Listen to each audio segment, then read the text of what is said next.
Halo teman-teman semua, kita berjumpa lagi di Ritma Podcast.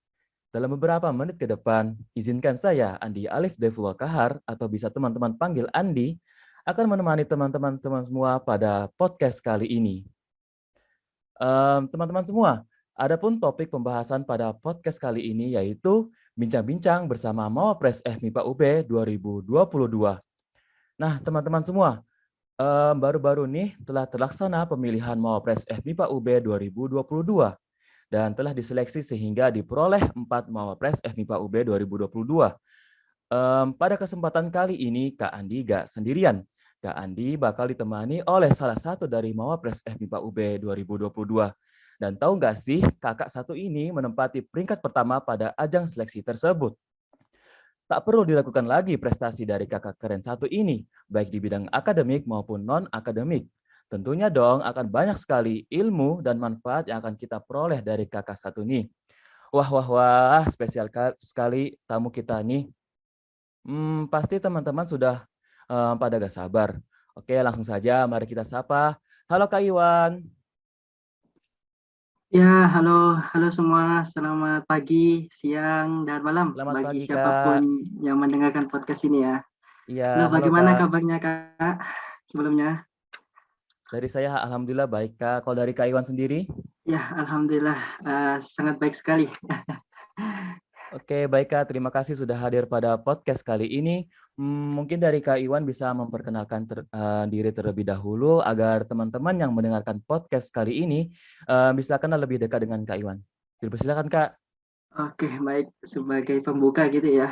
Sebelumnya perkenalkan, nama saya Ahmad Syarwani, biasa dipanggil Iwan atau Syarwani gitu ya. Asalnya dari Departemen Kimia angkatan 2020 gitu. Oke, saya rasa seperti itu Kak. Oke, dari kimia. Wah, wah, wah. Mana nih suara teman-teman dari kimia? Bisa ya nanti meramaikan kolom komentar. Mungkin dari Kak Iwan, ada nggak alasan tersendiri mengambil jurusan kimia?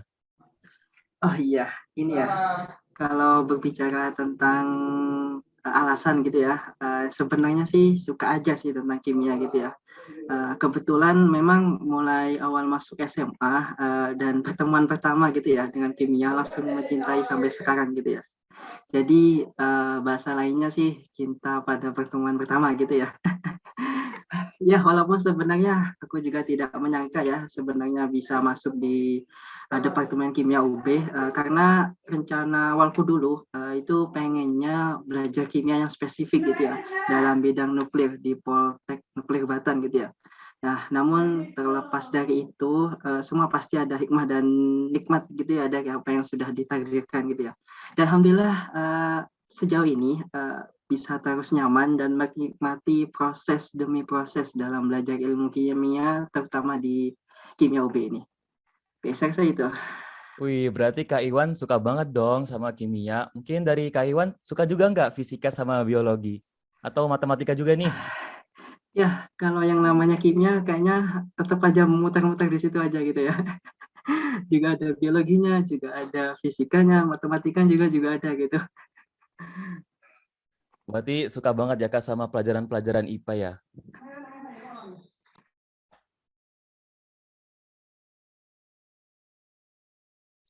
Oke, baik. Kak Iwan sangat menyintai pelajaran-pelajaran IPA. Berarti tidak salah jurusan ya, Kak.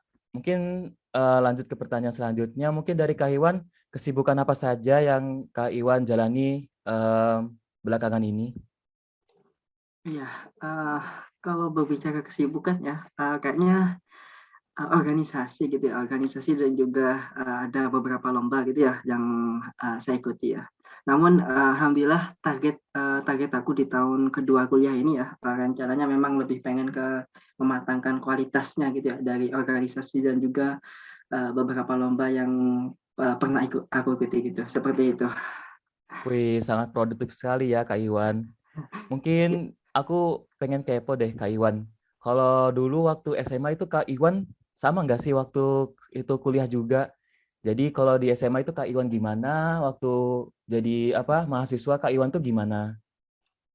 Iya, kalau dibilang seperti apa ya, kayaknya sama dengan teman-teman yang lain gitu ya.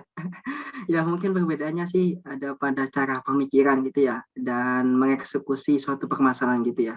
Di mana, secara umum mungkin ya, kita dulu ketika masih SMA hanya menilai keberhasilan dari hasil yang dicapai gitu ya. Namun sekarang kita mulai berpikir bahwa proses demi proses merupakan bagian terpenting dalam mencapai suatu hasil gitu ya, untuk mendapatkan hasil yang diharapkan gitu.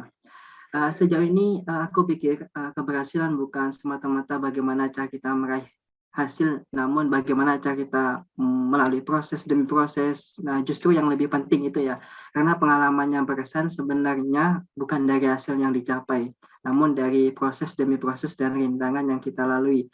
Dan justru biasanya sering kita ingat itu pada bagian itu, gitu.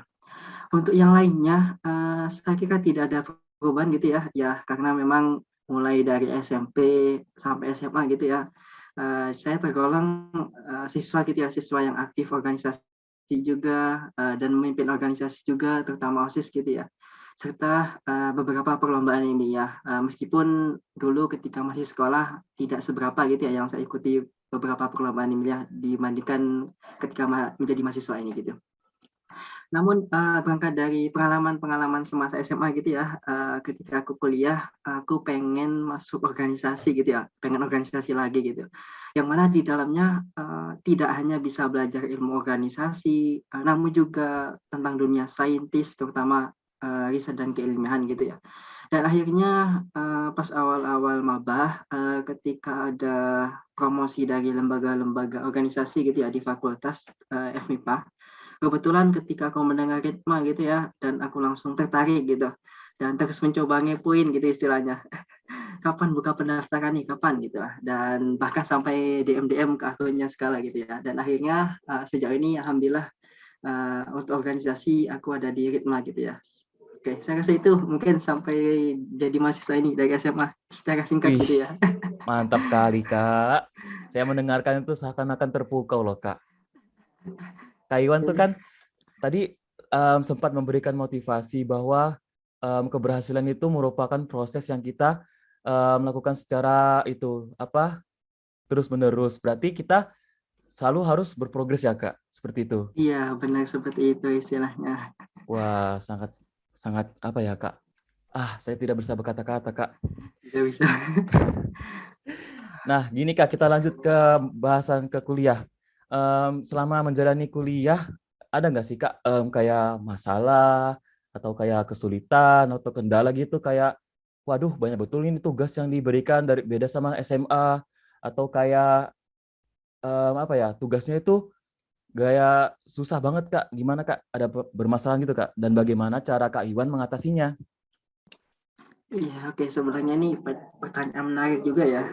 Kalau secara umum sih, saya kira sama dengan teman-teman yang lain gitu ya. Cara dan proses menerima materi ya, terutama yang disampaikan oleh dosen, bagaimana sangat jauh berbeda dengan masa-masa ketika sekolah dulu ya. Eee, Kalau masalah tersulit, saya kira alhamdulillah sejauh ini saya selalu menganggap ya, masalah tersulit itu merupakan suatu awal kemudahan di masa depannya. Jadi, sesulit-sulit apapun masalah yang, eee, dihadapi gitu ya, selama kita punya motivasi dan keinginan kuat, aku yakin kita ke depan akan menilai bahwa masalah sulit yang kita hadapi sekarang itu sebenarnya merupakan salah satu pintu menuju kesuksesan kita di masa depan, yang mungkin kita tidak bisa mengiranya sekarang gitu ya. Jadi, sesulit apapun masalah yang dihadapi, janganlah pernah mencoba menghindar gitu, dan cobalah untuk menghadapi dan mencari solusinya. Karena, masalah sebenarnya bukanlah untuk dihindari, namun, untuk kita hadapi, istilahnya seperti itu.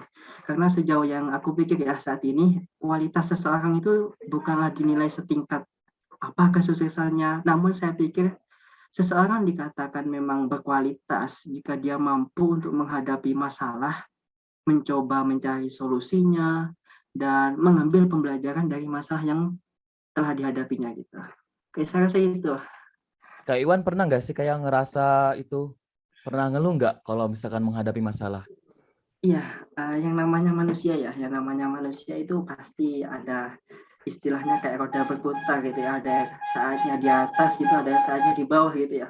Kalau pas ada di bawah yang namanya manusia itu pasti mengeluh gitu ya, ya wajar masalah mengeluh, tapi bagaimana cara kita membangkitkan motivasi yang ada dalam diri kita kembali. Misal, ketika kita sedang mengeluh atau berada di posisi paling bawah gitu ya, dalam roda kehidupan gitu ya, kita coba gali-gali lagi motivasi kita, apa sih tujuan kita hidup ini apa sih, gitu, seperti itu.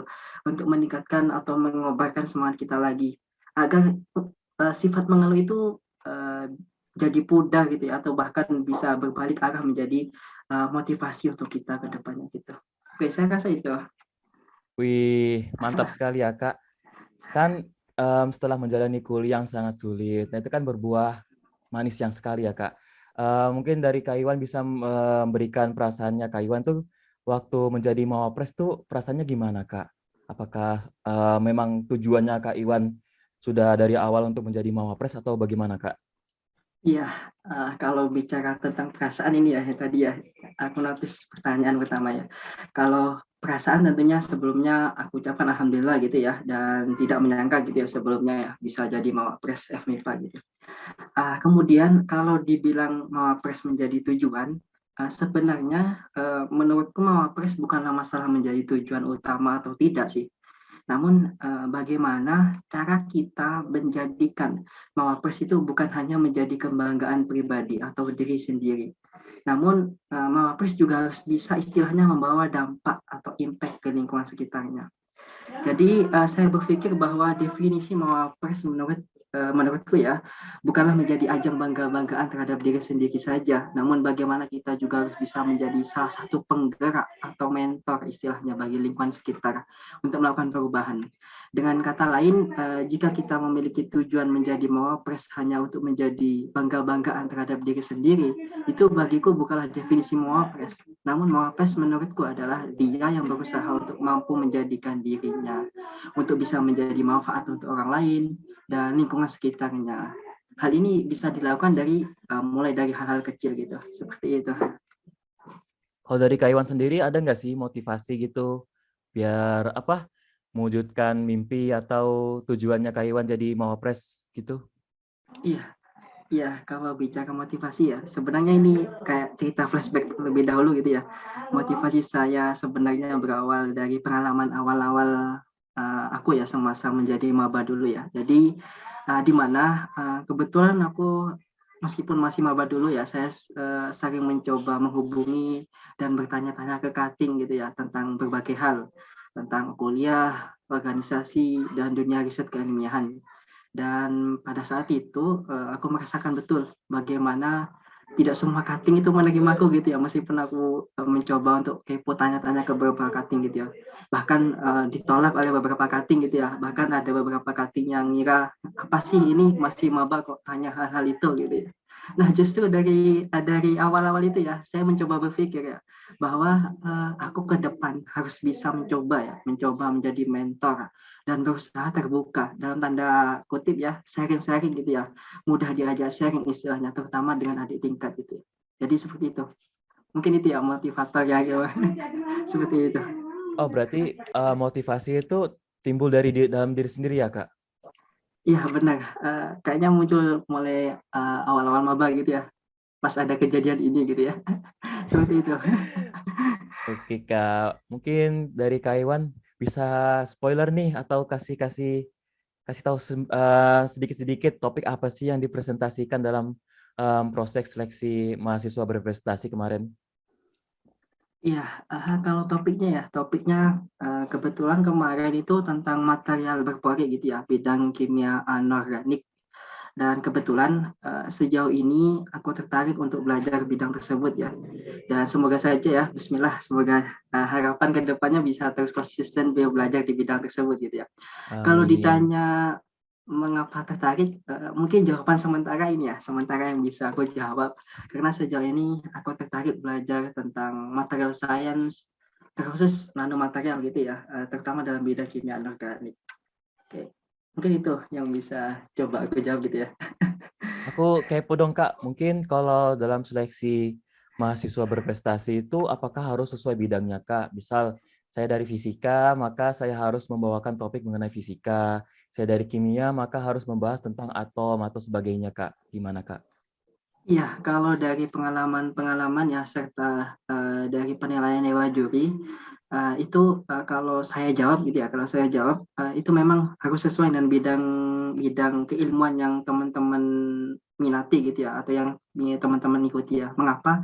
Karena, apa yang akan dipresentasikan teman-teman, gagasan teman-teman yang akan dipresentasikan itu kan harus berdasar gitu ya, dan harus punya keahlian juga ya. Nah, oleh karena itu, jika nanti yang dipresentasikan tidak sesuai dengan istilahnya bidang minat teman-teman atau bidang keilmuan teman-teman, itu kan otomatis, apa yang dipresentasikan kan tidak sesuai gitu ya, istilahnya tidak sesuai dengan keilmuan dan juga apa yang disampaikan tidak mendalam gitu keilmuannya, seperti itu. Jadi, aku rasa ya, memang harus sesuai dengan keilmuan yang ditekuni saat ini gitu ya. Misal kalau dari fisika ya nanti apa yang dipresentasikan juga ya dari bidang fisika gitu ya, entah dari, material atau bagian lainnya seperti itu.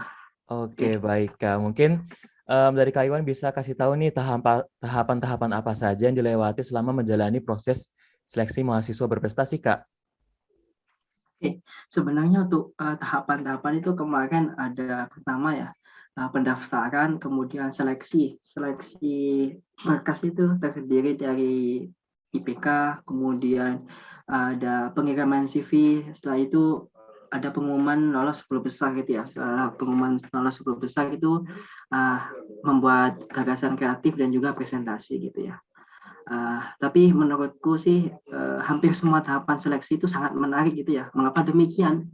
Ya kembali lagi kepada apa yang sudah aku sampaikan tadi ya, bahwa kualitas seseorang itu bukan dinilai setingkat atau setinggi apa kesuksesannya gitu ya. Namun aku pikir seseorang dikatakan berkualitas jika dia mampu untuk menghadapi masalah, mencoba mencari solusinya, dan mengambil pembelajaran dari masalah yang telah dihadapinya. Oleh karena itu, aku pikir ya semua tahapan merupakan bagian yang sangat menarik, sehingga dengan begitu, kita akan termotivasi untuk bisa melewati proses dan tahap-tahap seleksi terutama seleksi Mapres secara maksimal gitu ya, tanpa menganggap remeh salah satu tahapan gitu, seperti itu. Aku pengen tanya dong, Kak. Kan waktu presentasi kemarin, itu menggunakan bahasa Inggris ya, Kak? Iya benar-benar. Oh, menurut Kak Iwan, mmm, apa ya, hal yang menarik apa selama proses seleksi berlangsung, Kak? Iya, kalau hal yang menarik ya tadi yang sudah aku sampaikan gitu ya, sebenarnya semua tahapan itu menarik semua gitu ya menurutku ya. Mengapa ya? Karena saya merupakan tipe orang yang tidak suka menganggap remeh ya, meskipun itu hal kecil gitu ya. Mengapa? Karena aku mengira jika hal kecil aja diremehkan itu ya, apalagi hal yang sangat besar gitu ya, otomatis akan awal-awal diremehkan dan nanti malah akan disepelekan juga gitu ya, seperti itu. Jadi kalau masalah, hal yang menarik, aku rasa semuanya menarik gitu ya, semua tahapannya gitu ya. Karena aku menganggap semuanya tahapan itu serius gitu. Kayak saya itu. Jadi semuanya itu harus dianggap serius ya, Kak, biar tidak ada satupun yang terlewatkan ya? Iya benar, aku prinsipnya seperti itu. Jadi, Wah, teliti tahap-tahapan sekali, apapun Kak Iwan. iya, Oke, Kak. Mungkin, ke depannya Kak Iwan tuh apa sih yang Kak Iwan, tuju selanjutnya? Kan Kak Iwan sudah berhasil mencapai predikat mahasiswa berprestasi pertama FMIPA UB. Mungkin ke depannya Kak Iwan ada tujuan lagi lain nggak? ya kalau masalah tujuan ya, kalau dibilang tujuan ya mungkin ada gitu ya, mungkin ada. Namun yang jelas, aku bukanlah tipe orang yang suka merencanakan masa depan atau tujuan secara terperinci, detail, dan struktur. Aku bukan tipe orang seperti itu ya. Nah, mengapa? Karena aku lebih suka itu memperhatikan langkah-langkahku di hari ini daripada besok gitu ya. Dalam artian, aku berusaha mencoba memaksimalkan apapun kesempatan yang ada pada hari ini untuk meraih rencana masa depan daripada hari besok gitu ya. Karena, menurutku langkah yang akan, aku tempuh besok merupakan cerminan dari langkah-langkah yang aku hadapi sekarang gitu ya. Karena itu, menurut pribadi, detik-detik waktu yang aku hadapi saat ini jauh lebih penting daripada detik-detik waktu yang masih aku rencanakan besok gitu. Karena langkahku ya, langkah sekarang kita merupakan wujud cerminan dari langkah apa yang akan dilakukan besok. Oke, saya rasa itu. Wah, wah, wah. Wah, gimana ya, Kak? Aku dari tadi dengerin terus kayak takjub lah, Kak. Kayak tak bisa berkata-kata gitu loh. Aduh, Iya, iya. aduh. Mungkin bisa kita cukupkan ya, Kak. Mungkin dari Kak Iwan bisa memberikan closing statement dan memberikan motivasi kepada teman-teman yang akan mengikuti seleksi mahasiswa berprestasi di tahun yang di depan. Silakan, Kak. Iya, terkait closing statement ya, biasanya kalau closing statement itu ada kata-kata seruan gitu ya, mungkin aku awali dengan kata marilah gitu ya. Marilah kita berproses dan menciptakan diri kita sesuai versi kita masing-masing. Dan perlu kita ketahui bahwa pamapres ya bukan merupakan satu-satunya kategori seseorang dikatakan berprestasi gitu ya.